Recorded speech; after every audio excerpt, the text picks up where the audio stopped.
Good afternoon everyone. Abhyutthan law academy में आपका स्वागत है। जनरली आज जो क्लास है वो एक ओरिएंटेशन लेक्चर है एपीओ के लिए। देखिए, एपीओ के फॉर्म भरे जा चुके हैं ऑलरेडी। इसकी जो डेट है प्रीलिम्स की वो 19 जनवरी है 2025। अगर हम अभी अगर अभी से काउंट करें तो रफली हमारे पास 6 महीने हैं इस एग्जाम के लिए, और आई थिंक 6 महीने सफिशिएंट होते हैं, मोर देन सफिशिएंट होते हैं 11 सब्जेक्ट्स के लिए। आपके पास में स्ट्रेट फॉरवर्ड टाइम है। देखिए, आरजीएस जो कराई गई पूरे 11 महीने हैं हमारे पास अभी मेंस तक के लिए। सब्जेक्ट भी कितने सर हमारे पास इसमें 11 सब्जेक्ट्स हैं टोटल। देखिए, आरजीएस जो इस बार हुई है वो थोड़ी जल्दीबाजी में हुई है, तो जिन बच्चों को भी ये लगता है कि हमें समय थोड़ा कम मिल पाया और अच्छा प्रदर्शन हो सकता था, थोड़ा सा समय और रहता तो। जैसे हमेशा क्या होता है कि आरजीएस में नोटिफिकेशन के साथ ही, नोटिफिकेशन जैसे आया है उसके साथ एग्जाम की डेट नहीं आती है। नोटिफिकेशन आने के 90 दिन बाद एग्जाम होता है, 90 से 120 दिन बाद हमेशा। लेकिन इस बार थोड़ा जल्दी हुआ है, क्योंकि मुझे लगता है कि थोड़ा सा जल्दी थी हाईकोर्ट को कि कहीं से नए लॉ इम्प्लीमेंट ना हो जाए, तो उसके पहले इन्होंने प्रीलिम्स करा लिया। क्योंकि अब एक बार जब नए लॉ इम्प्लीमेंट हो जाते हैं तो उसके बाद में, जैसे मान लीजिए एक सुप्रीम कोर्ट का एक जजमेंट है और बहुत सारे बच्चों का इस बारे में सवाल भी यही है कि सर क्या एपीओ में नया सिलेबस आएंगे, नए सब्जेक्ट्स आएंगे? तो सर इसका सिंपल सा आंसर है कि जब तक जैसा भी आरपीएससी बताए वैसा पढ़ना है। आरपीएससी ने भी तक पुराना ही बता रखा है, तो हमें पुराने से ही चलना है। एक सुप्रीम कोर्ट का जजमेंट है बहुत फेमस इस केस के ऊपर। जब एक बार गेम शुरू हो जाता है, जब एक बार खेल शुरू हो जाता है, तो फिर आप इन बिटवीन रूल्स चेंज नहीं कर सकते। और हाईकोर्ट को भी बात पता थी, उसने 1 जुलाई के पहले ही प्रीलिम्स करवा लिया। नहीं तो सोचो अगर 1 जुलाई के बाद में प्रीलिम्स होता तो कोई भी स्टूडेंट जाके रिट लगा देता कि सर ये पुराने लॉ के ऊपर क्यों एग्जाम करवा रहे हैं, जबकि ये लॉ तो अब इन्फोर्स भी नहीं है। हाईकोर्ट ने यही करते हुए 1 जुलाई के पहले एग्जाम कराने में फुर्ती दिखाई। आप समझ रहे हैं मेरी बात? तो जिन भी बच्चों को लगता है कि थोड़ा समय कम मिल पाया, थोड़ा सा और समय मिल जाता तो और अच्छा परफॉर्म हो सकता था। देखिए, एग्जाम कोई सा भी हो, एपी हो या आरजेएस हो, रेगुलरिटी होनी चाहिए आपके अंदर क्लासेस लेने के लिए। और दूसरी बात ये, आपके अंदर डेडिकेशन होना चाहिए मेहनत करने का। 6 महीने जम के मेहनत करोगे तो ही सफलता मिलेगी। कोई सब्स्टिट्यूट नहीं है, हार्ड वर्क का कोई सब्स्टिट्यूट नहीं होता। आपके कठोर परिश्रम को कोई बदल नहीं सकता। आपने जो परिश्रम से हासिल करोगे वो आपका है। देखिए, लॉ में जिसको थोड़ा सा भी ज्ञान होता है, थोड़ा सा भी ज्ञान, मान लीजिए किसी भी स्टूडेंट ने एक लॉ पढ़ा, उसको थोड़ा सा ज्ञान आया तो उसको एक और कॉन्फिडेंस होने लग जाता है। प्लीज वो सब मत कीजिएगा। हम अब 11 महीने तक साथ रहेंगे। कितने महीने? ये जो हमारा साथ है कब तक रहेगा सर? 11 महीने। न 11 महीने के पहले मैं आपको छोड़ूंगा ना आप मुझे छोड़ना। प्रीलिम्स भी निकालना है, जितने बच्चे क्लास में बैठे सब प्रीलिम्स भी निकालेंगे और मेंस भी लिखेंगे। अपनी कोचिंग में क्या ऑफर होगा आपको उसको जनरल वे में समझ लीजिए। सर जो अपनी क्लासेस हैं, देखिए मैं आपको 70 to 80 लेक्चर्स दूंगा सीआरपीसी के। पहले मैं अराउंड 40 to 50 लेक्चर कर रहा था, लेकिन अब मैंने इसकी लेंथ बढ़ा दी। जब हम मेंस की तैयारी करते हैं तो प्रीलिम्स स्वतः ही निकलता है, ऑटोमेटिक ही प्रीलिम्स निकलता है। कम नंबर आए मानता हूं मैं, कुछ गलती हमसे भी हुई है और कुछ कुछ समय का भी कसूर था। आप लोग पूरी तरह से जिम्मेदार नहीं हो, समय कम मिला मानता हूं मैं, लेकिन आपने जितना बेहतर प्रदर्शन हो सकता था वो किया। अब देखो, परिणाम हमारे हाथ में नहीं होता, हम सिर्फ मेहनत कर सकते हैं। तो हम मेहनत ही करेंगे और मेहनत करने के लिए ही यहाँ आए।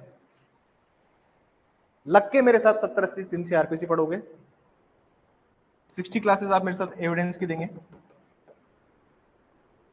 अराउंड 60 क्लास हम आईपीसी को देंगे। और एपीओ में जो सबसे ज्यादा पूछा जाएगा पार्ट, वो तीनों ही पूछे जाएंगे। बच्चे आरएस में क्या करते हैं, माइनर माइनर पढ़ के चले गए सारे, और मैं फर्स्ट ऑफ डे से कह रहा हूं सीआरपीसी सीपीसी आएगी, और वो इनएविटेबल है, कोई नहीं रोक सकता। माइनर माइनर आप पढ़ रहे हो, माइन अब जो नेक्स्ट ईयर पेपर होगा ना आरजेएस का नेक्स्ट पेपर, तो उसमें आईपीसी आएगा और क्या आएगा, माइनर आएंगे। क्या आएंगे अपने नेक्स्ट पेपर में, या तो सीआरपीसी या आईपीसी में से क्या आएगा, या माइनर आएंगे। ये अभी से बोल देता हूँ मैं, जो भी उनके नए नाम है उस अकॉर्डिंग आप समझ लीजिए। न्याय सही था और जो भी है नागरिक सुरक्षा सही था, उसके अकॉर्डिंग होगा सर। अब लेकिन जब मैं कह रहा हूं कि इस बार मत पढ़ना, इतना इतना मत फोकस करो, मेजर सीपीसी सीआरपीसी का रोल रहेगा इस बार। इस पेपर में किसका रोल रहेगा, सीआरपीसी का मेजर रोल रहेगा, एविडेंस और आईपीसी का रोल रहेगा, बाकी का भी रहेगा। अब बाकी जो सब्जेक्ट बचेंगे, एससी एसटी, बाकी में रोल किसका रहेगा सर, इस एग्जाम की बात कर रहा हूं मैं, राजस्थान एपीओ की।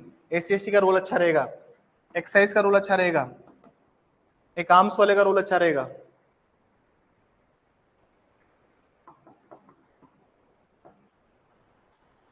नेगेटिव मार्किंग है सर इस बार, अगर आपको पता है तो।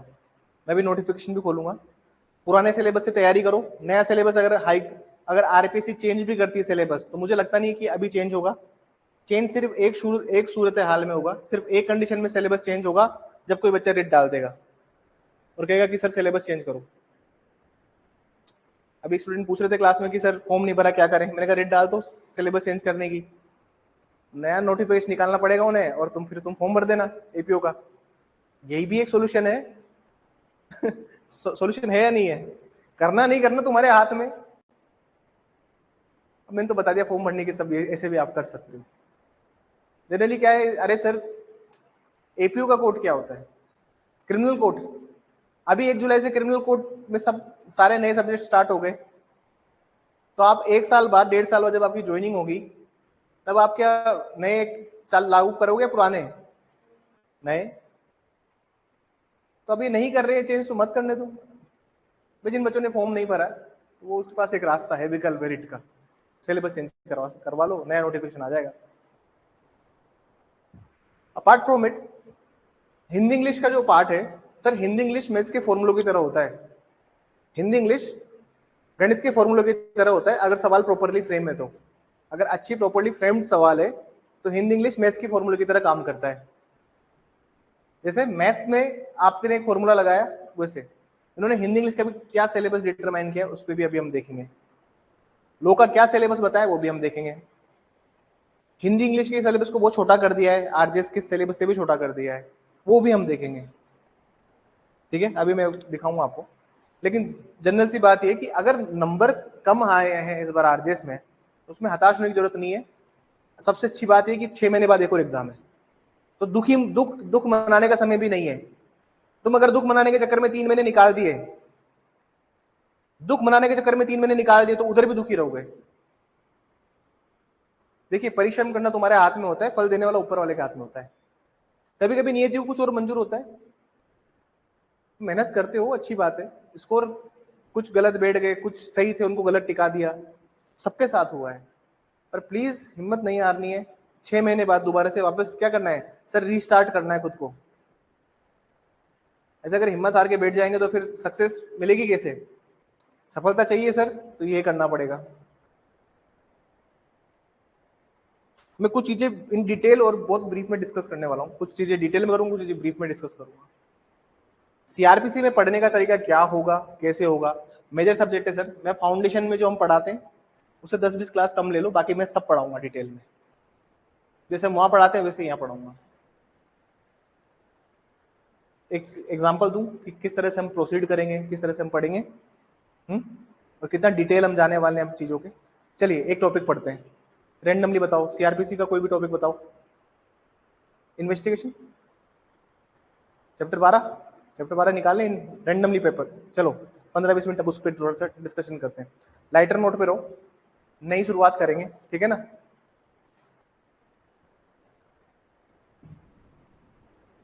चलिए, कौन सा सेक्शन सीआरपीसी का, कोई भी बोल दो।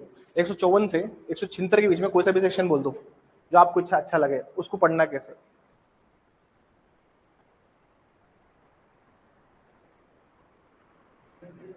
156 पढ़ना है, ठीक है।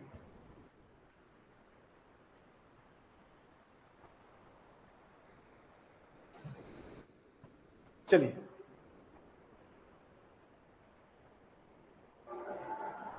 This is 156।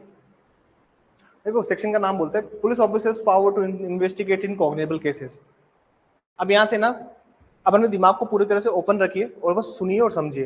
नोटिफिकेशन बाकी चीजें सब बाद में दिखाऊंगा, लेकिन पहले बैरेक को कैसे पढ़ना है और कैसे उस पर पकड़ बनानी, कमांड बनानी, वो समझो। समझ में आई बात? एपीयू का जो एग्जाम है वो क्लोज वाइज होने वाला है। क्लोज वाइज मतलब जो बच्चा कौन से क्लोज पे कौन सी चीज है उसको याद करेगा वही बच्चा जीत में रहेगा। अगर आपने अभी जेएलओ का एग्जाम दिया हो तो सीपीसी और सीआरपीसी जो सवाल आए थे वो क्लोज पूछे थे कि कौन सा क्लोज कौन सी बात कर रहा है, ये बात किस क्लोज में लिखी है। तो हम भी वो ही प्रिपरेशन और वही स्ट्रेटेजिक सेल्स को अप्रोच करेंगे। कंसेप्ट प्लस वो चीज कंसेप्चुअल आ जाएगा तो भी कोई डर नहीं है, क्योंकि कंसेप्चुअल सवाल कहां पूछेगा? मेंस में। हम एक बार सिलेबस खत्म कर देंगे प्री के पहले पूरा, प्रीलिम्स के बाद में एक बार और दोबारा सिलेबस, एक बार और प्रयास रहेगा कि मेंस लिखने के पहले आप 3 बार सिलेबस का रिवीजन हो चुका हो हमारा, ठीक है। और इन डिटेल हम लोग चलेंगे। ये पूरे जो 6 महीने होने वाले हैं नेक्स्ट, ये आपका पूरी भाग्य बदल सकते हैं। समय भरपूर है, कोई भी ये नहीं कह सकता था समय नहीं है, सफिशिएंट समय है। वो 2-1 तो बेचारे छोटे छोटे से हैं, एक प्रोबेशन ऑफेंडर भी छोटा सा है। क्या है उसमें? पॉक्सो भी पढ़ाई होगा आपने आरजेएस में, वो भी, उसको भी मैंने, इनको तो काउंट ही नहीं किया मैंने। चलिए 156(3) में आते हैं। ये क्या बोलता है उसको समझने का प्रयास करेंगे एक बार। जी, ये बोलता है police officers power to investigate cognizable case. मेरे पास कोई बैरेक टेस्ट या किसी के पास में डिक्लोड दे दीजिए मुझे, तो मैं हिंदी में पढ़ देता हूँ ताकि हिंदी मीडियम वाले छात्रों को भी दिक्कत ना आए और मैं उनको भी समझा पाऊँ कि मैं क्या बता रहा हूँ।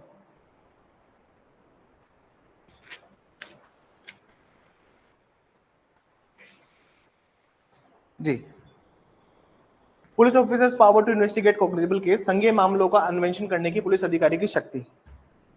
सर 2 तरह के केस होते हैं। सबसे पहले हमें समझना पड़ेगा कि क्या कौन से केसेस? कॉग्निजेबल केसेस मतलब संज्ञेय मामले। कोई बता सकता है संज्ञेय मामले क्या होते हैं? कौन से होते हैं कॉग्निजेबल केस? कौन से होते हैं कॉग्निजेबल केस? हाँ बताइए। विदाउट वारंट अरेस्ट कर सकते हैं, और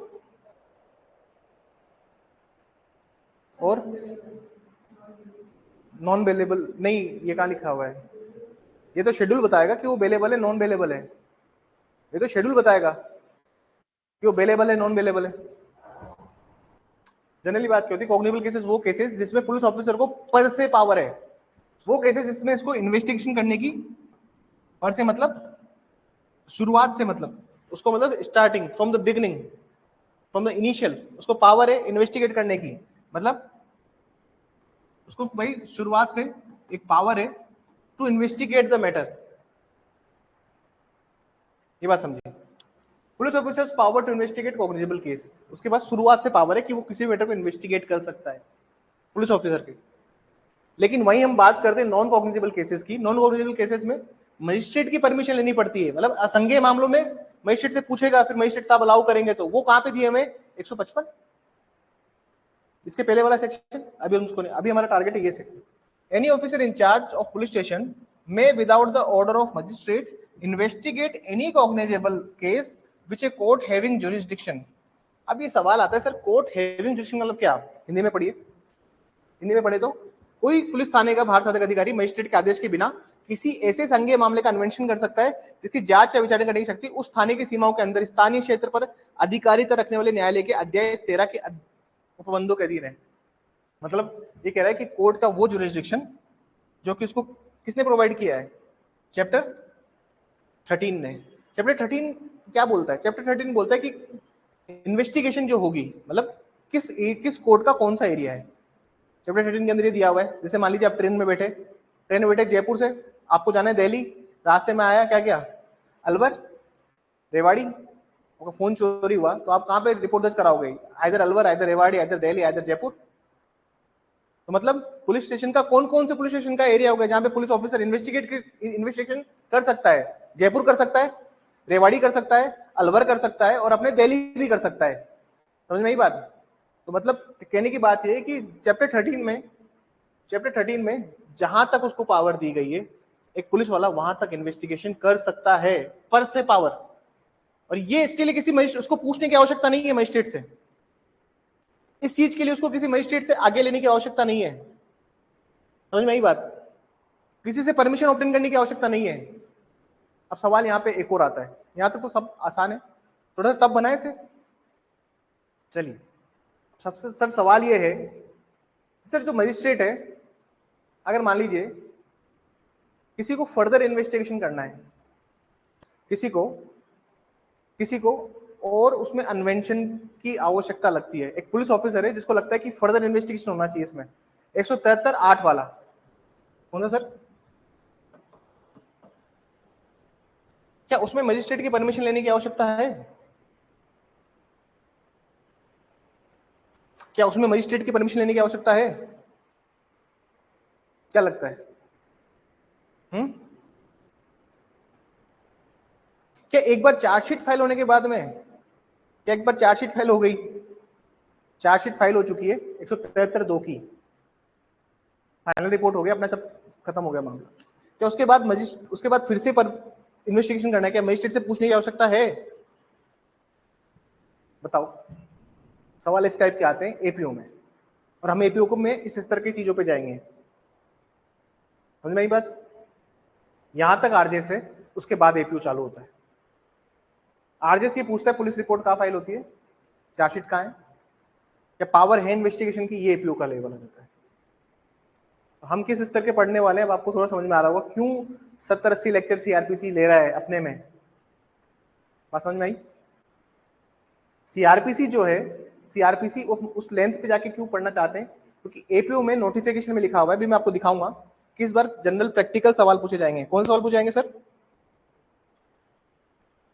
जनरल प्रैक्टिकल सवाल इस बार पूछे जाएंगे एग्जाम में, तो हम उस चीज के लिए तैयारी कर रहे हैं। फिर क्या सर हो सकता है? हाँ सर, अलग अलग जजमेंट है। Vinubhai Haribhai Malviya versus state of Gujarat, ये बोलता है, इसमें जस्टिस आरएफ नरीमन ने बहुत अच्छा जजमेंट दिया है। उन्होंने बोला कि पुलिस ऑफिसर जो मजिस्ट्रेट है, मजिस्ट्रेट का काम क्या होता है, इन्वेस्टिगेशन के लिए ऑर्डर करना। इन्वेस्टिगेशन का क्या पर्पज है? एविडेंस कलेक्ट करना। 2H क्या लिखा हुआ है 2H में? इन्वेस्टिगेशन का क्या पर्पज है?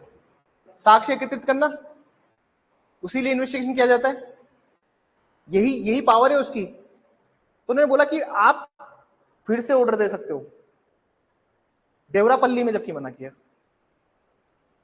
अभी सारे जजमेंट्स लाइन से पढ़ेंगे, हर जजमेंट टिप्स पे होगा, ठीक है? और ऐसे ही तैयारी करेंगे और यही अप्रोच रखेंगे। आगे चलिए, तो फर्स्ट क्वेश्चन में चलते हैं, दिक्कत होगी भाई पुलिस ऑफिसर कहां तक इन्वेस्टिगेशन कर सकता है, जहां तक उस कोर्ट का जुरिस्डिक्शन है, लेकिन मजिस्ट्रेट की पावर मिल जाएगी, लेकिन मजिस्ट्रेट की पावर मिल जाएगी। जस्ट ए सेकेंड, कट गया ऑटोमेटिक।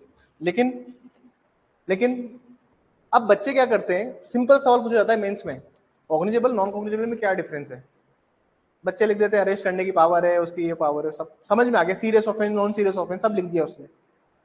लेकिन सबसे मेन डिफरेंस क्या है? मेन डिफरेंस है सर, आप नॉन कॉग्निजेबल केसेस में, आप नॉन कॉग्निजेबल केसेस में मजिस्ट्रेट परमिट भी कर देगा, मजिस्ट्रेट ने परमिट भी कर दिया, तो भी पावर लिमिटेड होती है सर्टेन। वो पावर डायरेक्टली नहीं आती है, वो पावर आती है एक प्रोविजन के थ्रू। अभी मैं आपको बताता हूँ। No proceeding of such a police officer in case shall at the stage question on the ground that the case was one of which officer was not empowered under this section to investigate। इसको भी हम समझेंगे ये क्या बोलना चाह रहे हैं, और जो बात मैंने बोली उसको भी मैं आपको समझाता हूँ। दो बात मैं आपको समझाऊंगा, पहले आप इसको समझिए। मतलब मान लीजिए किसी पुलिस वाले के पास में इन्वेस्टिगेशन करने की पावर नहीं है, फिर भी उसने इन्वेस्टिगेट कर दिया, उसका क्या प्रभाव होगा, इसको डिस्कस किया सकीरी वासु के अंदर, इसको भी समझेंगे सकीरी वासु को भी। जब भी पूरा चैप्टर चलेगा we will discuss in detail everything. सकीरी वासु क्या बोलता है? हेलो, हाँ मैम एक बार लेक्चर लिख रहा हूँ, मैं लेक्चर के बाद में फोन करूँ आपको? जी मैम।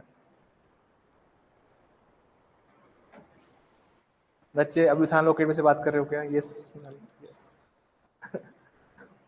फोन नंबर वहीं है तो वहीं तो फोन जाएगा। ठीक है, कम टू द पॉइंट।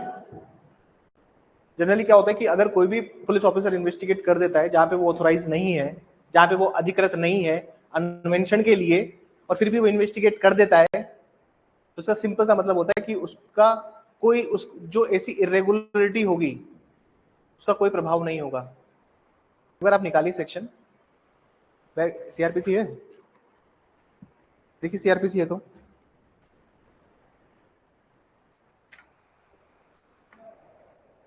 देखिए एक बार सीआरपीसी है तो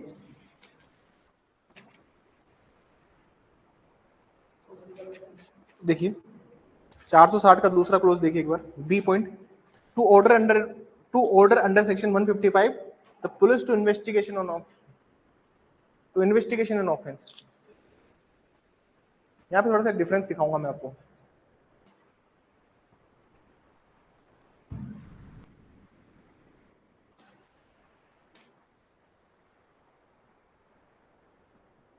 देखिए सर, ये सारे प्रोविजन एक दिन में नहीं समझ में आते, ठीक है ना सर, लेकिन हम प्रयास करेंगे कि समझें।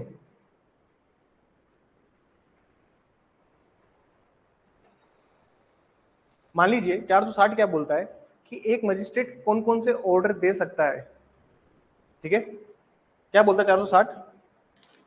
460 बोलता है irregularities which do not vitiate proceeding, वे अनियमितताएं जो कार्रवाई को दूषित नहीं करती हैं। हमें पता है वे अनियमितताएं जो कार्रवाई को दूषित नहीं करती है, हमें बात पता है। अब सुनिए सर और समझने का प्रयास कीजिएगा। ये जो प्रोविजन है, ये प्रोविजन बताता है कि अगर मान लीजिए मजिस्ट्रेट ने कोई ऑर्डर दिया है, जैसे जैसे आप एरिया मजिस्ट्रेट हैं जयपुर, जयपुर में विद्याधर नगर के, और आप एरिया मजिस्ट्रेट हैं मालवीय नगर के। आप कुछ किसी रिलेटिव के पास में गए विद्याधर नगर, इनके एरिया में, और इनके एरिया में जाके आपने देखा कि वहां पे कुछ क्राइम हो रहा है। आप लोकल पुलिस स्टेशन में गए और वहां जाके आपने बोल दिया कि भाई तू इन्वेस्टिगेट कर। पुलिस वाले को आपने, आपका एरिया नहीं है वो, और जो केस हो रहा है इनके एरिया में वो कॉग्निजेबल केस नहीं है, वो है नॉन कॉग्निजेबल केस, वो है असंज्ञेय मामला। अगर आप मजिस्ट्रेट होते हुए इनको आदेश देते हैं तो उसका कोई प्रभाव नहीं पड़ेगा, वो अनियमितताएं नहीं होगी, वो प्रोसीडिंग विशिएट नहीं होंगी। आप मजिस्ट्रेट नहीं हो उस एरिया के, आप आदेश नहीं दे सकते, लेकिन आपने दिया। आपने ऐसे केस में इन्वेस्टिगेशन करने के लिए बोला जो केस क्या था सर? Non cognizable, असंज्ञेय। आप समझ रहे हो मेरी? इसमें और इसमें थोड़ा सा इसमें और इसमें थोड़ा सा अंतर ये है, यहाँ पे तो सर, यहाँ पे सर ऐसा है कि उसके पास में एम्पावर्ड नहीं है वो सेक्शन में इन्वेस्टिगेट करने के लिए। अब आप कहोगे सर पुलिस ऑफिसर एम्पावर क्यों नहीं है इन्वेस्टिगेशन के लिए?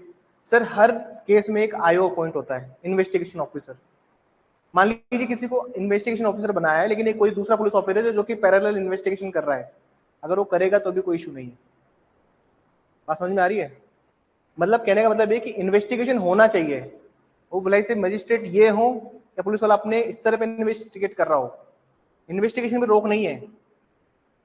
और अगर किसी मजिस्ट्रेट के पास में एम्पावर नहीं है और मजिस्ट्रेट वो ऑर्डर भी दे देता है इन्वेस्टिगेट करने का, तो उसका भी कोई प्रभाव नहीं पड़ेगा। ये इनके एरिया में नहीं है, फिर भी वो ऑर्डर जो इन्होंने दिया है उसका कोई इंपैक्ट नहीं है। बात समझ में आ रही है? तो हम जनरली हर चीज को बहुत ज्यादा डिग डाउन करके पढ़ेंगे। This only simple proviso and this is any magistrate empowered under section 190 में ऑर्डर सच इन्वेस्टिगेशन एज अबव मेंशन्ड। 156(3) को हम बोलते हैं कोर्ट में इस्तगासा। क्या बोलते हैं? इस्तगासा। अब 156(3) में क्या होता है सर? जैसे मान लीजिए पुलिस वाला एफआईआर दर्ज नहीं कर रहा, आप कहाँ चले जाओगे? अरे कहाँ जाओगे? 156(3), आप हाईकोर्ट भी जा सकते हो। क्या सीधा आप हाईकोर्ट पहुंच जाओगे? क्या है प्रोसेस?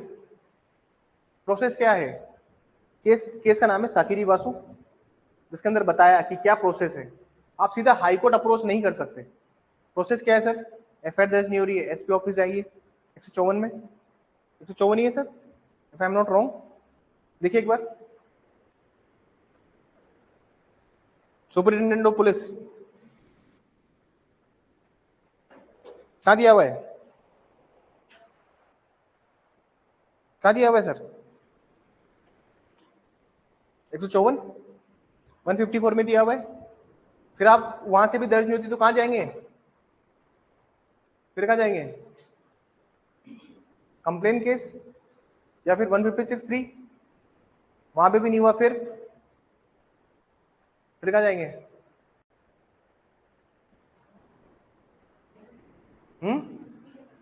एसपी के पास तो सबसे पहले चलेंगे ना, फिर कहां जाएंगे? कोर्ट में चले गए, कंप्लेन केस में चले गए, या फिर 156(3) की इस तरह से डाल दिया आपने, फिर कहां चले गए? हाँ तो वो बता, वही तो प्रोसेस बता रहा हूँ आपको मैं, वही तो प्रोसेस है ये। इस्तेगासा में जाओ या 156(3) की एप्लीकेशन लगाओ आप, तो यहाँ पे पुलिस वाला क्या करेगा? बोलेगा कि भाई जो मजिस्ट्रेट एम्पावर्ड है, जो मजिस्ट्रेट कॉग्निजेंस लेने के लिए एम्पावर्ड है, संज्ञान लेने के लिए जो मजिस्ट्रेट अधिकृत है, वो मजिस्ट्रेट क्या ऑर्डर देगा? 156(3) का, और फिर वो इन्वेस्टिगेशन हो सकती है। बोलेगा ना एफआईआर दर्ज करो इस मैटर में। अगर वहां से भी नहीं हुआ फिर हाईकोर्ट 482 कहाँ जाएंगे? हाईकोर्ट लगेगी। मतलब आप सीधा हाईकोर्ट अप्रोच नहीं कर सकते, कुछ लिमिटेशंस थी है सीआरपीसी में भी। सीआरपीसी को अगर हम बाइफर्केट करें तो 3 पार्ट्स हैं सर, इसके हर चीज के 3 पार्ट है। पुलिस वाले के आधार, पुलिस मतलब एफआईआर के आधार पर आप मामला आगे बढ़ेगा, कंप्लेन के आधार पर बढ़ेगा सर, और एक इन्फॉर्मेशन के आधार पर बढ़ेगा। हर चीज की प्रोसीडिंग अलग अलग है, और हर चीज एक ही बारे में बात करती, वो है जस्टिस इंश्योर करना। अभी जैसे सीआरपीसी पढ़ेंगे उसे समझ में आएगी चीजें, लेकिन हम लोग बहुत ज्यादा डीप में पढ़ने वाले हैं हम चीजों को। एक एक वर्ड, एक एक लाइन नहीं समझी होगी अब तक हमने, लेकिन अब हम एक एक वर्ड पकड़ेंगे चैप्टर 12 का, तो इनफैक्ट तभी समझ में आएगा, otherwise it would be extremely difficult.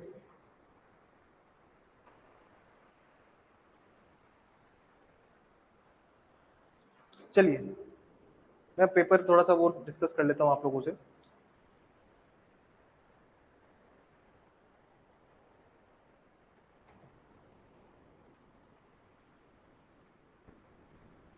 तो समझ में आया 156 को क्या बोलता है?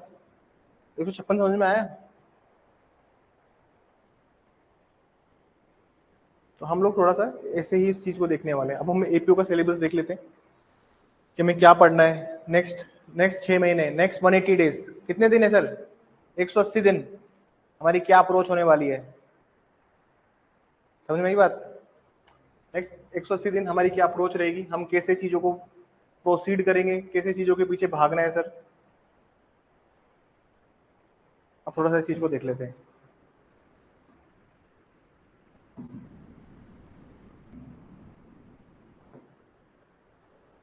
This APO syllabus, Rajasthan public service commission, ये भी नया आया है सिलेबस, ठीक है ना। अभी रिसेंटली महीना भर हुआ है सब्जेक्ट इस सिलेबस को निकले, पहले नहीं था ये सिलेबस। अभी शायद 4-5-6 जून के आसपास आया है ये सिलेबस। देखिए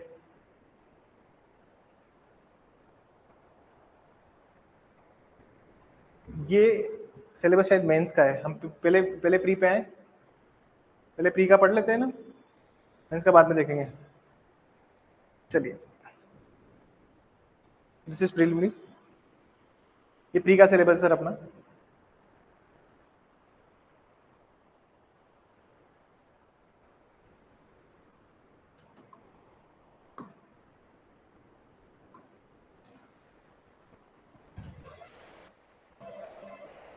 this is preliminary syllabus for the post of assistant prosecution officer in home department prosecution. बहुत अच्छी पोस्ट है सर। मुझे अगर कोई लिटरली आज भी पूछे कि सर मजिस्ट्रेट बनना है या एपीओ बनना है, जिन लोगों ने प्रैक्टिस करी है, जो लोग प्रैक्टिकल रियलिटी देखी है लोगों की, वो लोग सब क्या कहेंगे? एपीओ। और जिन्होंने मजिस्ट्रेट की साइड भी देखी और जिन्होंने एपीओ साइड भी देखी, तो उसको क्या पसंद है? एपीओ। एपीओ के लिए क्यों मैं लोगों को इतना कहता हूँ? क्योंकि एपीओ में सर सुकून की नौकरी है, 4 से 5 घंटे का ऑफिस है, उसके बाद में शाम को 2-3 घंटे अपने कल की फाइल तैयार करनी होती है। चालान आपके बिना फेस नहीं होगा, जिस दिन आपने छुट्टी मार ली कोर्ट का एडजमेंट हो जाता है सारी फाइल का। क्रॉस करवाने के लिए पीपी साहब चाहिए, वरना क्रॉस नहीं होगा। आपकी कोर्ट में हाथी घोड़ा एडवोकेट आके खड़ा हो, लेकिन खड़ा आपके पास में रहेगा, आपके अनुमति के बिना कुछ नहीं करेगा। डॉक्यूमेंट को सबमिट करना है, आपका साइन चाहिए। बहुत रिलेवेंट पोस्ट है और क्रिमिनल आता है। बस जिस बच्चे को सिर्फ क्रिमिनल में इंटरेस्ट है, जिन बच्चों का सिविल में कोई इंटरेस्ट नहीं है, जिनको सिविल का कोई का नहीं पता, कोई फर्क नहीं पड़ता, ये समझिए। पार्ट है लो आईपीसी।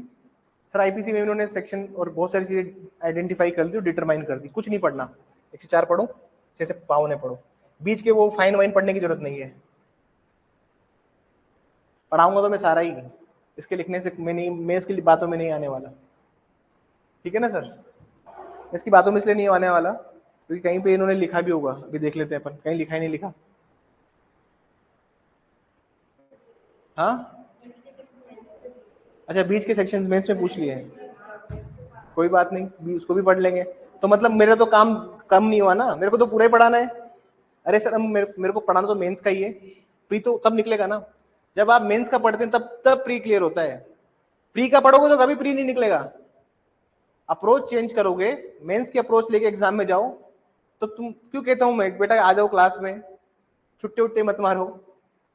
तुम्हारी अप्रोच क्या थी प्री की? चलिए छोड़िए, रात गई बात गई। जनरल एक्सेप्शन सर चिंतन सो, ये इन्होंने अलग से दे दिया, तो मतलब ये सवाल तो आएगा मेंस में, तो कोई दो राय नहीं है।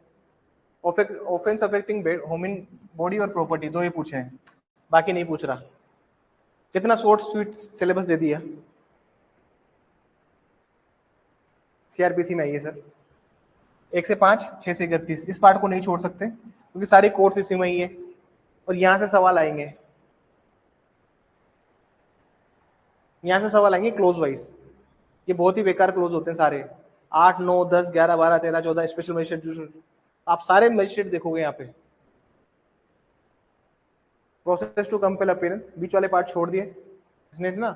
मोड्स ऑफ कन्फर्मिंग पावर वो छोड़ दिया, power of superior police officer, power of magistrate to arrest, where public inform about the offence, वो सब 39 और 40 सब इन्होंने हटा दिया बीच का पूरा रास्ता।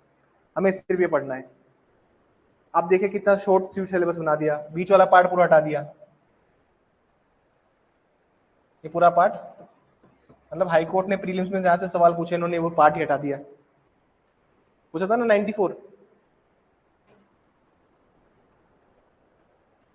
देखिए ये चैप्टर पूरा आ रहा है, एक भी सेक्शन नहीं काटा इन्होंने इसमें। देखिए एपीओ में प्रैक्टिकलिटी में जो सवाल, जो चीजें होती है कोर्ट के अंदर, हम वो चीज करेंगे। अब प्रैक्टिकलिटी क्या होता है लोगों का, अब उसको करना है। आप अप्रोच चेंज नहीं करोगे एपीओ के रिगार्डिंग, सफल नहीं हो पाएंगे। सफल होना है तो प्लीज अपनी पढ़ाई की अप्रोच बदलिए। जो भी बच्चा जिन भी नोट से पढ़ के जिसने उस बार इस टाइम आरजेस प्री दिया, उनको पढ़ना छोड़ दीजिए, क्योंकि वो जो नोट्स आप पढ़ रहे हैं ना सर, उससे आपका सिलेक्शन नहीं होने वाला। ये बात आपको समझ में आ गई होगी। सिर्फ बैरेक्टी है जो सच्चा सच्चा साथी है आपका, सिर्फ एक बैरेक्टी जो साथ देगा, और कुछ भी नहीं है। ये सारे धोखेबाज हैं नोट्स सारे। मैं तो नोट्स के फेवर में कभी नहीं रहता। मतलब ऐसे बच्चे आते हैं ना, बहुत से बच्चे आते हैं कोचिंग में, सर एपीओ के नोट्स दे दो, एपीओ के नोट्स सेंड कर दीजिए, बच्चा साथ मैसेज में लिखता है एपीओ के नोट्स फॉरवर्ड कर दीजिए। वो मान ली, मैं समझ गया आप प्रैक्टिस कर रहे हैं, आपके पास समय नहीं है, लेकिन सर ऐसे सिलेक्शन नहीं हो सकता। सिलेक्शन चाहिए तो सर एक बार डेडिकेशन के साथ तैयारी करनी ही पड़ेगी, और आपको अपना स्तर बदलना पड़ेगा। स्तर नहीं बदलेंगे तो फिर परिणाम की अपेक्षा भी मत कीजिए, सेम रिजल्ट रहने वाला है।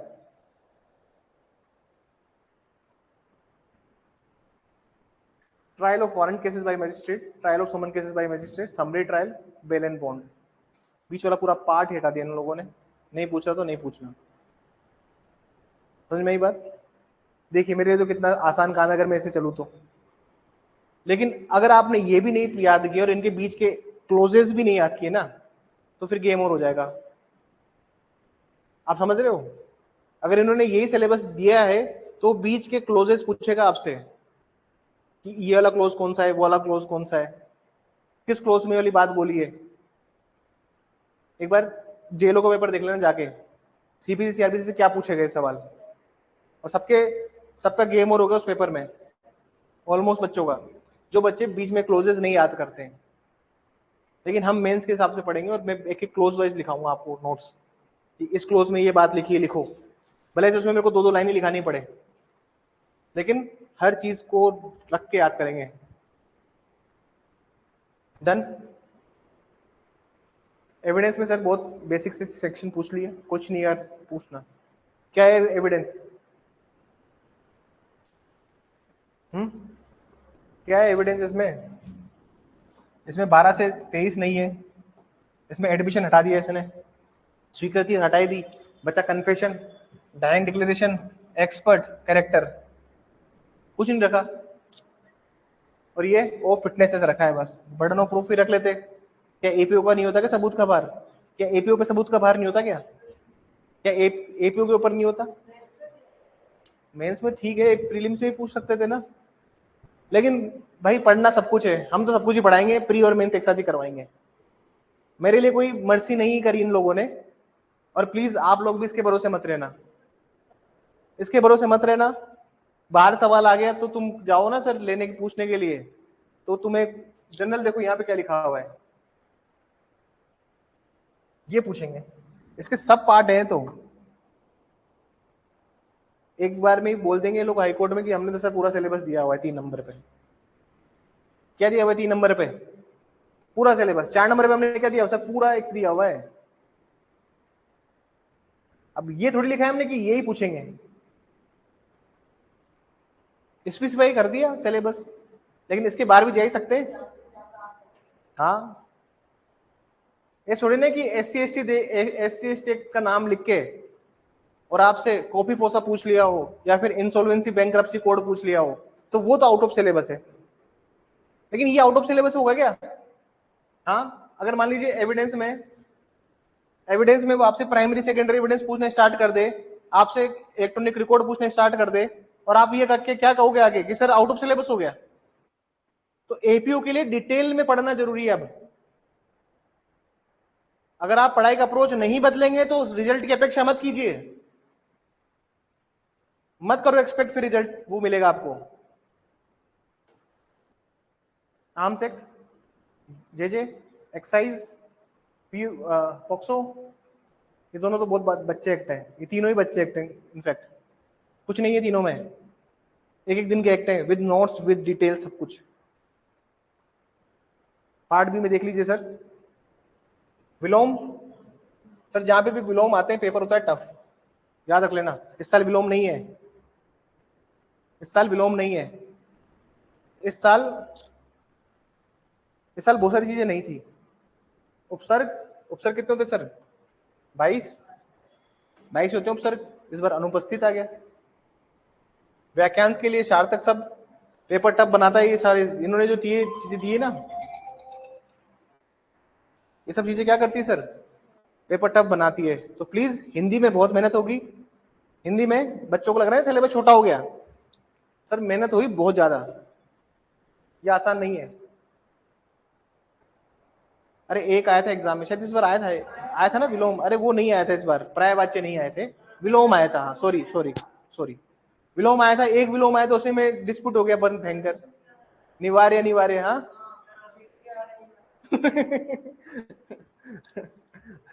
तो इसलिए मैं कह रहा हूँ मेहनत होगी। परिभाषा शब्दावली ये तो आसान सा टॉपिक है। कौन सी बुक पढ़नी है बता रखा है, ठीक है ना। हिंदी इंग्लिश की कौन सी बुक होगी, उसी बुक को रटना है, उस बुक को रटना है, उस बुक को 8-10 बार रट्टा मारना है। ये जो सारे टॉपिक है ना, 7-8 टॉपिक, उस बुक से एक एक सवाल रट डालो, उस बुक के बाहर एक भी नहीं आएगा। नाम नहीं ले सकते बुक का, क्लास कल को मैं यूट्यूब पे भी डालूंगा इस लेक्चर को, नाम नहीं ले सकते ना। अरे प्रचार थोड़ी कर रहे हो उस पब्लिकेशन हाउस का, लेकिन उस बुक से बाहर नहीं जाएगा, बता दे रहे हैं। ये सब आएगा सर, रट लेना बस, रट लो, मतलब रट लो 7 टॉपिक, तो उस बुक से रट्टा मार के जाओ। 15 के 15 नंबर कटने नहीं चाहिए, एक भी नंबर। यही सोच के अगर एग्जाम में कदम रखोगे ना, निकाल लोगे। पेपर बड़ा नहीं आया था, आरजेएस का पेपर बस मोटा था, वो उन्होंने फॉन्ट बढ़ा दिया। अपने यहाँ का पेपर भी 25-26 पेजों का होता है, वो लोग फॉन्ट बढ़ा देंगे तो फिर आपको पता ही है। हाँ, स्पेसिंग ज्यादा कर दी, एक एक सवाल को एक एक पन्ने में छापा। भाई इनके पास पन्नों की कमी नहीं है, अपनी कोचिंग में भी 25-26 पेजों का पेपर होता था, नहीं होता था। स्पेस बढ़ा दूंगा तो अपना पेपर तो और 50-60 पन्नों में निकलेगा। ठीक है सर, इन्होंने इधर भी टॉपिक छोटे कर दिए, tense, active passive voice, determiners, preposition, modal, modal भी इन्होंने वो तय किए हुए, ये हमेशा फिक्स यही मॉडल रहते हैं। वन वर्ड सब्स्टिट्यूशन, ये एक नया है। ये किरदार क्या जुड़ा है सर? नया, पहले ये नहीं था। ये नए साहब, ये नए पधारे हैं इधर, वन वर्ड सब्स्टिट्यूशन। इसको भी अपन देख लेंगे। सेम आरजेस का पैटर्न है। 70 कितने के? 15-15। सर लो में मिस्टेक, लो में मिस्टेक, हिंदी इंग्लिश डिसाइडिंग होगी। क्या डिसाइडिंग होगी? हिंदी इंग्लिश डिसाइडिंग होगी। इसलिए कह रहा हूं उस बुक के हर एक टॉपिक को रट ले लो, उस बुक का हर एक क्वेश्चन दिमाग में छप जाना चाहिए। नींद में भी कोई विलोम पूछ ले उस टॉप बुक से तो आना चाहिए।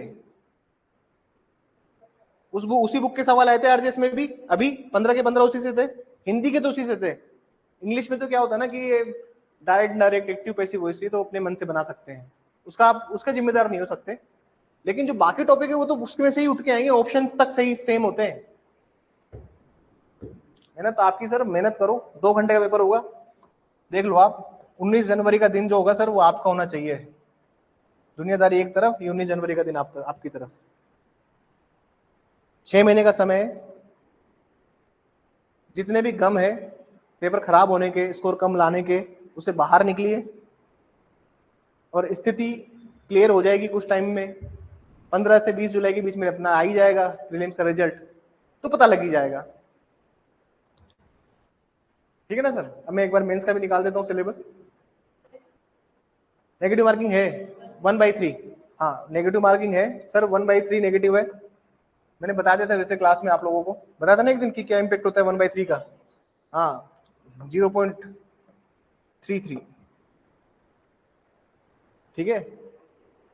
अरे नेगेटिव के साथ दिक्कत क्या है ना कि गलत जो होते हैं, एक तो गलत भी होते हैं, ऊपर से नंबर भी खा के जाते हैं। जो सही होते हैं उनको भी फिर खत्म कर देते हैं। ठीक है, अब मेंस में आइए आप। सर मेंस में अपना मेंस कितने घंटे का होगा? 5 घंटे का पेपर रहेगा अपना। कितने घंटे का? 5 घंटे का अपना एग्जाम होगा। एक पेपर होगा लो का 3 घंटे का और दूसरा होगा 2 घंटे का अपना हिंदी इंग्लिश का। ठीक है।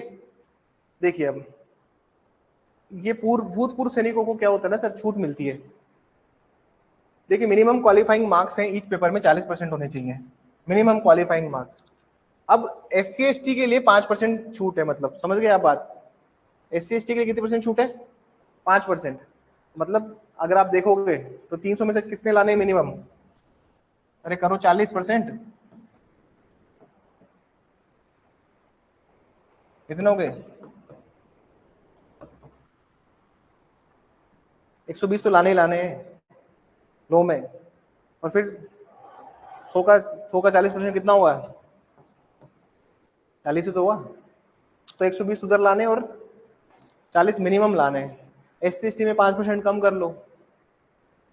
लेकिन जो 5% कम करने वाले SC/ST है ना, उनका फाइनल सिलेक्शन नहीं होता है, तो उसको भी ध्यान रखना कि 5% के चक्कर में मत रहना। चलिए दूसरा देखिए, the standard of the paper will senior secondary level. कौन सा पेपर होगा सर?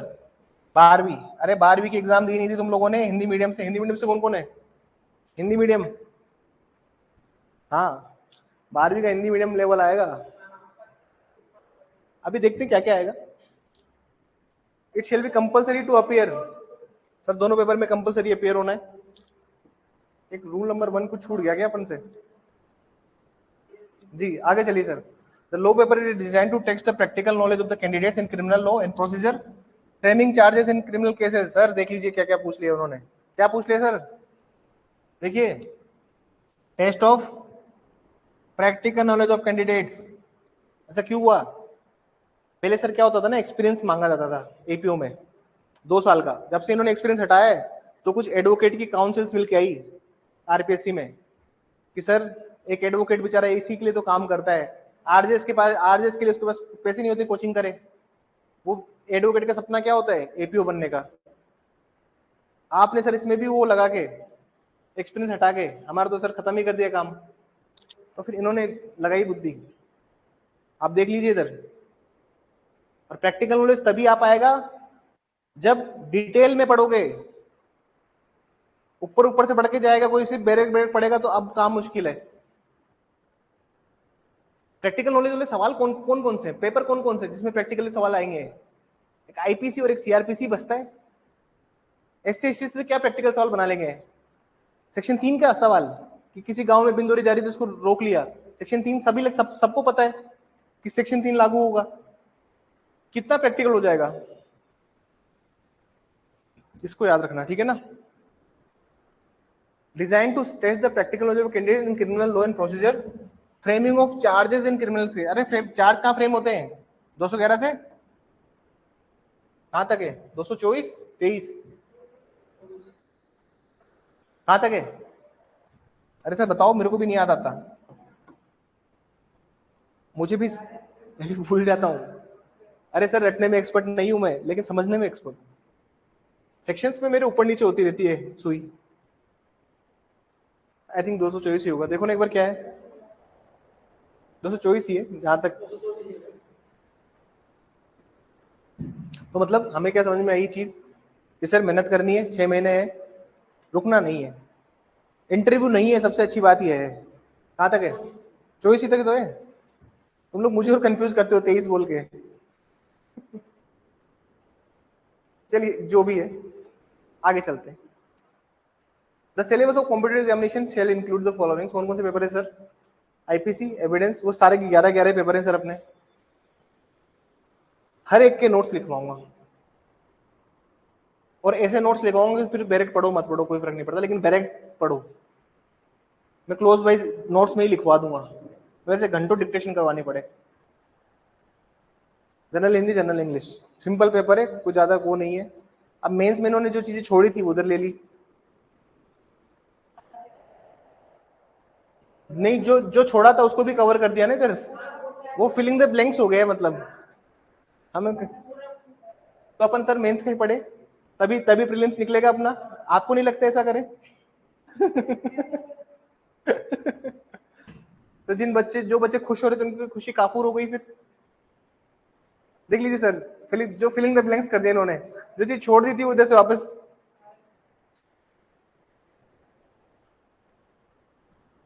पढ़ेंगे और क्या करेंगे।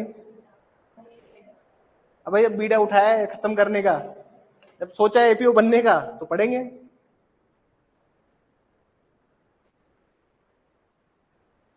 ठीक है सर, इसको पढ़ लेंगे। लास्ट में क्या लिखा हुआ है, कुछ इंस्ट्रक्शन दिए हैं तो उसको भी देख लेते हैं। कल से क्लासेस चालू है अपनी, कल से फुल फ्लेज क्लासेस चालू है। सब्जेक्ट के रिगार्डिंग मैसेज ड्रॉप कर दूंगा ग्रुप पे, ठीक है, मैम से कंसल्ट करके।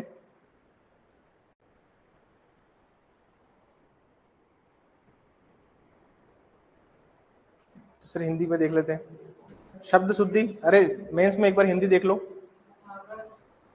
आरएस का सिलेबस है, किसका सिलेबस है? ये आरएस के मेंस का सिलेबस है। अब लिखना भी है वहां पे। अरे सर शब्द दे दिया आपको, ये शब्द दे दिया अनुग्रहित। सही सही कौन सा है? तो ऐसे शब्द भी दे सकता है मेंस में। फिर आपको ये ग्रहित वाला ये आएगा, ये वाला ग्रहित आएगा, ये वाला आएगा। आज जो भी एग्जाम में लिखना, ठीक है ना, इस जैसे एग्जाम्पल। तुम लोग एग्जाम में क्या करते हो वो मुझे नहीं पता, लेकिन सब मेहनत है। वाक्य शुद्धि, वहां पे 4 वाक्य आ गए थे, उसी में प्रीलिम्स में दिमाग खराब हो गया था, सही कौन सा है? वाक्य शुद्धि, सब शुद्धि नहीं, वाक्य शुद्धि में मुहावरे का निहितार्थ। अब सर ये देखो, अरे एक मुहावरा दे देंगे आपको, एक मुहावरा दे देंगे आपको, उसमें क्या अर्थ निकल रहा है वो बताना है। उसमें क्या अर्थ निकलेगा वो बताना है। अभी इस बार जो आया था दमड़ी वाला, उसका तुम अर्थ बता दो। लेकिन इतना टफ नहीं पूछते, इतना टफ नहीं पूछा जाता, ठीक है ना सर। लोकोक्ति का कोई मुझे मुहावरे लोकोक्ति का डिफरेंस बताएगा?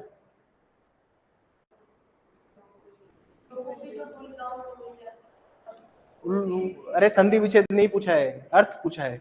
पूरे गांव में बोली जाती है। अरे जिसके पीछे भी नाच न जाने आंगन टेढ़ा। अरे सर जिसकी जिसके पीछे भी ना आता है ना सर, ना, मतलब मुहावरे बाकी सब लोकोक्ति है, ठीक है ना।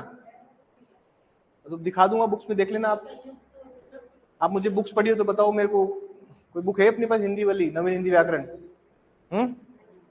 नवीन हिंदी व्याकरण से भी बहुत पेपर आया था, एनसीईआरटी के जो नवीन हिंदी व्याकरण है, ये शब्द शुद्धि तो पूरी वहीं की उठ के आई है। इनिशियली 2 लाइन में लिखा था अभ्यर्थी अभ्यर्थी, और पीछे लिखा था ये स्वतंत्र स्वातंत्र, उसमें से देखा हो तो आपने, ये पूरा पेपर ही उससे उठ के आया है, नवीन हिंदी व्याकरण से, पूरा पेपर नहीं आया आरजेएस का जरा। वो 2 ही बुक रिकमेंड करते हैं हम, एक वो और एक नवीन हिंदी व्याकरण, 2 बुक के अलावा कुछ नहीं पढ़ना, फालतू पैसे बिगाड़ना ही नहीं किसी चीज में, उसके बाहर पेपर आएगा भी नहीं। इस बार ही बता दे रहा हूँ, उसी बुक को पढ़ के जाने का है। इसमें जो दिया हुआ है ना सर, उसके जो जितने भी एग्जाम्पल दिए होंगे उसी बुक में, उसके मीनिंग लिखवा देगी मैडम क्लास में सारे, हर लोगों के और हर मुहावरे के, ठीक है सर। हर एक लोगों के घर में मुहावरे का मतलब निकला दिया जाएगा, जो मुहावरे इंपोर्टेंट हैं, पूछे जाते हैं बार बार। अर्थभेद ये भी लिखना पड़ेगा सर। सर अब लिखने का काम है, पहले तो कहता ना आरजीएस में बच्चे ऐसे लिख के अपना बन जाते थे, लेकिन इसमें बनो अब, इसमें लगेगी सर मेहनत। दिए हुए अंग्रेजी वाक्यों को हिंदी में अनुवाद, सर ट्रांसलेशन करना है, ट्रांसलेशन भी करना है, संक्षिप्तीकरण छोड़ आएंगे। अरे सर छोड़ने का मतलब है फेल, 40% लाने मिनिमम, SC ST में तो 35 लाने, लेकिन हाँ लाने तो हैं, लाना तो पड़ेगा ना भाई, छोड़ेंगे। कार्य सर पत्र भी लिखना है, पत्र भी लिखना है, कार्यालय आदेश, परिपत्र, अर्धशासकीय, सब इनमें क्या क्या डिफरेंस होता है वो सब मैम लिखा देंगी, कि प्रेस विज्ञप्ति कैसे लिखते हैं, अरे प्रेस का सर्कुलर का क्या फॉर्मेट है, अपने अधिसूचना कैसे लिखी जाती है, निविदा क्या होता है, मैम सारे के फॉर्मेट लिखवा देंगी क्लास में। अपनी क्लास में पूरा एपीओ की तैयारी करवाई जाएगी अच्छे तरीके से, निश्चिंत रहिए आप। सामयिकी विषय पर लेख, सामयिकी मतलब जो करंट सिचुएशन चल रही है, अभी बोल दिया कि रशिया यूक्रेन वॉर पर आप क्या क्या कथन है, लिखिए, लिखो फिर रशिया यूक्रेन वॉर, फिर आधी गर्ल्स तो फेल हो जाएगी इसमें, रशिया यूक्रेन वॉर में। बॉयज भी कोई बहुत वो नहीं है जानकार, तो सामयिकी कोई भी हो सकता है। तो सर यही अपना रहेगा। और सर इधर भी देख लीजिए, इधर तो सर सेम सही है, बस बस बस मैडम, एपीओ साहिबा शांति। देखिए इधर भी जो सिलेबस है वो सेम ही है, लेकिन हमें इधर टेंस लिखने हैं, लिखना पड़ेगा, ऐसे ईएस आएगा, आई वर्ब प्लस आईएनजी फॉर्म आएगी, सब चीज लिखनी है, ठीक है सर। डिटर्मिनर्स, नरेशन, ये सब लिखना पड़ेगा।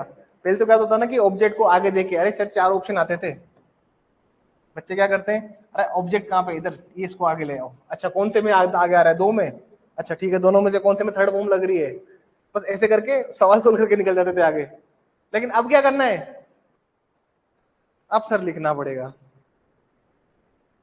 इसीलिए उस काम के लिए 6 महीने दिए, उनको पता है कि लो वाले बच्चे जो हैं उनको दिक्कत आने वाली इधर, समझ आई बात। तो अगर लो एस्पिरेंट से एपीओ साइबर बनना चाहती हैं या चाहते हैं, तो sir this is the way, law का कैसे करना है और हिंदी इंग्लिश का मैंने बता ही दिया। अच्छा फॉर्मेट लिखोगे इसमें तो पूरे में पूरे नंबर है, अच्छा फॉर्मेट लिखा, अच्छी राइटिंग में लिखा, शुद्ध लेखनी में लिखा, राइटिंग लिखने की प्रैक्टिस करना स्टार्ट करो। वो जो अपनी बुक है ना नवीन हिंदी व्याकरण, उसी में सब कुछ दिए हुए हैं, सारे फॉर्मेट, जाके देख लेना एक बार,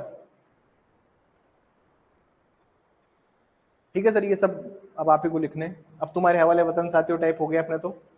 कल से बैच स्टार्ट है, आज जनरल ओरिएंटेशन लेक्चर था, आज खत्म हो जाएगा सर। पार्ट बी में और है प्रिसाइज राइटिंग ट्रांसलेशन, इधर भी ट्रांसलेट करना है, ठीक है ना सर।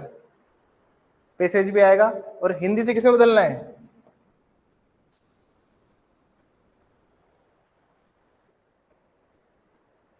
लेटर लिखना है, रिपोर्ट राइटिंग, नोटिस राइटिंग, ये सबके फॉर्मेट होते हैं, उनका कोई दिक्कत नहीं है, फॉर्मेट भी होगा, और साथ में जब प्रीलिम्स हो जाएगा तो फिर इनकी तैयारी भी करवाएंगे 6 महीने लगातार। हाँ बोल देंगे कि आप एपीओ साहिबा पोस्टेड है चित्तौड़गढ़ में, निकालिए, निकालिए एक नोटिस निकालिए, आपके आपके ऑफिस में स्टाफ रोज लेट आ रहा है, निकालो उसके लिए नोटिस। तो वो तो प्रैक्टिस के साथ आप सीख जाओगे। लेकिन सर अब मेहनत करने का समय आ चुका है, आप प्लीज मेहनत करना स्टार्ट कीजिए, हर चीज का फॉर्मेट हो जाएगा, सारा काम कंप्लीट हो जाएगा, 6 महीने में कोर्स कंप्लीट करा देंगे और मेंस के पहले 1-2 बार कोर्स और खिंचवा देंगे। हमें क्या मतलब है, हमें तो पढ़ाने से मतलब है, और तुम्हें पढ़ने से मतलब है या नहीं वो तुम्हारे ऊपर है।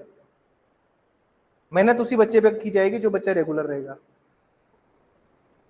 इस बार पैटर्न चेंज हो चुका है तो कट ऑफ भी वेरी करेगी। पहले पैटर्न दूसरा आता था, पहले पैटर्न क्या था, एक सिर्फ एक एमसीक्यू वाला एग्जाम और इंटरव्यू जेलो टाइप होता था। अभी पूरा पैटर्न चेंज हुआ है तो ये फर्स्ट टाइम हो रहा है। तो इस बार कट ऑफ का तो क्या आइडिया थे, नेगेटिव मार्किंग हो रहा है। तो कट ऑफ का तो ये समझ लो कि जनरल को अगर सेफ स्कोर पे रहना है तो 70-75 प्लस ही रखो नेगेटिव मार्किंग के साथ। भाई आरजीएस की तरह सोच के चलो तुम तो, नेगेटिव नहीं करना, 75 प्लस रहो विद नेगेटिव मार्किंग कट कुटा के सारे। सेफ स्कोर, सेफ स्कोर हर एग्जाम में नेगेटिव हो या पॉजिटिव हो 75 सेफ स्कोर है। चलिए दैट्स ऑल फॉर टुडे। ठीक है, कल सेम टाइम क्लास रहेगी 3 बजे से। सब्जेक्ट के रिगार्डिंग आई विल मैसेज, ठीक है ना, मैसेज में ड्रॉप कर दूंगा सर। और मेहनत कीजिए खूब सारी, कल से लेक्चर होगा और जो भी सब्जेक्ट हम उठाएंगे we will discuss at a length. ठीक है, मैं सोच रहा हूँ पहले SC ST और ये आर्म्स और ये सब खत्म कर दूं, क्योंकि फिर जब एग्जाम आती रहेगी तो उस टाइम हम CRPC पढ़ते रहेंगे, उसी फ्लो में रहेंगे। अगर शुरुआत में पढ़ा दूंगा तो उस टाइम तो तुम भूल जाओगे। देखते हैं, लेट्स सी हम लोग क्या स्टार्ट करते हैं। मैं जैसे बात करता हूँ मैम से और we will start with this things. चलिए दैट्स ऑल फॉर टुडे। चलिए।